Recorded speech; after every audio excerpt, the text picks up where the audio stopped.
Allora vice sindaco, questa sera è stata presentata anche la prima squadra della società che collabora con questa sagra nella frazione di Coste di Maser.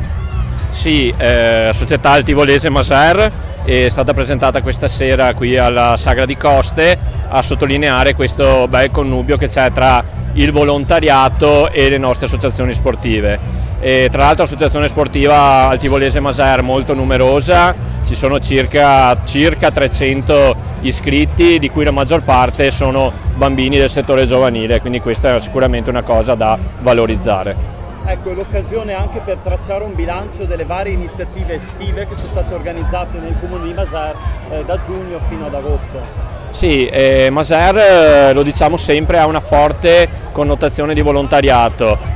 Abbiamo fatto un conto che ci sono circa 1 migliaio di abitanti di Maser coinvolti nelle varie associazioni di volontariato, quelle che fanno sagre come questa, che poi alla fine hanno tutti scopi benefici, quindi chi per la chiesa, chi per altre opere, chi per associazioni di volontariato, comunque tutti quanti portano un risultato.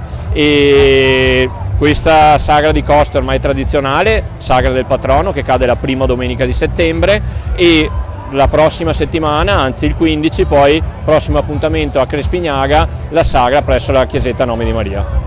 Quindi anche un ringraziamento a tutti i volontari coinvolti e con contributi differenti.